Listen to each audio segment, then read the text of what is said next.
여러분 안녕하십니까? 대구 경북을 대표하는 시도 때도 없는 뉴스 송보입니다. 오늘의 주뉴스입니다. 대구지법 민사 12부는 아시아나항공이 30대 A씨를 상대로 낸 손해배상 청구 소송에서 항공기 훼손 등의 책임을 물어 피고는 원고에게 7억 2,702만 8,729원을 지급하라며 원고 승소 판결했다고 5일 밝혔습니다.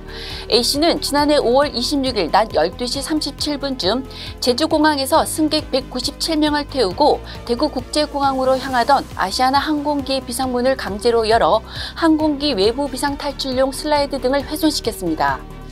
대구 부모들은 신생아 이름으로 도윤과 서아를 가장 선호하는 것으로 나타났습니다.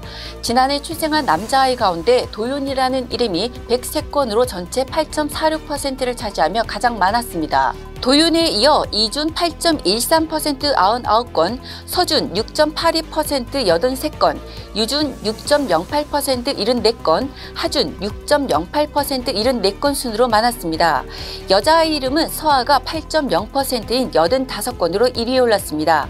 이어 아윤 6.49% 69건, 지유 6.30% 67건, 윤슬 6.11% 65건, 이서 5.64% 60건이었습니다. 경기 안산 상록경찰서는 청소년보호법상 아동청소년 성착취물의 제작 배포, 성폭력 처벌법 위반 혐의로 대구 경북 지역 소재 고등학생 A군을 형사 입건했다고 5일 밝혔습니다. A군은 지난 6월 SNS에 딥페이크 성착취물 판매 광고를 올린 뒤 텔레그램을 통해 장당 1,000원에서 2,000원에 판매하는 등 불법 성착취물을 제작하고 유포한 혐의를 받고 있습니다. 현재까지 확인된 피해자는 학생과 교사 등 총 10여 명으로 피해자 수가 더 늘어날 가능성도 있는 것으로 전해졌습니다.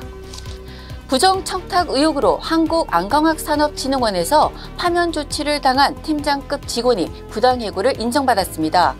5일 경북지방노동위원회 심판사건 의결 결과 통지서에 따르면 최근 열린 진흥원 부당파면 구제신청 관련 심판위원회에서 팀장급으로 재직하다 파면당한 직원 A씨의 구제신청을 인정하는 판정이 내려졌습니다. 진흥원은 지난 4월 부정청탁 의혹을 받은 A씨에 대한 징계위원회를 열고 의결 절차를 거쳐 파면 조치를 내렸습니다. 경북도가 의성 등 대구 경북 신공항 인근을 미래형 모빌리티 시티로 조성하기 위해 기본 구상 수립 연구 용역에 착수했다고 5일 밝혔습니다. 도는 신공항과 인접한 의성군과 배후 인근 영향권을 중심으로 자율주행과 단거리 도심 항공교통, 중장거리 미래 항공교통, 모빌리티 허브 등 첨단 모빌리티 기술을 도입한 공항 복합 도시를 조성할 방침입니다. 국민의힘 김승수 의원은 지난 4일 예산결산특별위원회 2023 회계연도 결제심사 경제 분야 질의에서 중저준위 방패장이 위치한 경주에는 법에 따라서 방패장을 짓는 조건으로 한수원을 경주로 이전한 것이라며 한수원의 해외수출사업본부를 다른 지역으로 옮기는 것 자체는 법률 위반 사항이라고 강하게 비판했습니다. 안덕근 산업통상자원부 장관은 저희하고 구체적으로 협의가 된 바는 없고 한수원 내부적으로 저런 검토가 있었는지 모르겠다며 살펴보도록 하겠다고 답했습니다. 지금까지 9월 6일 금요일 영남일보 시도 때도 없는 뉴스였습니다. 다음 시간에 뵙겠습니다.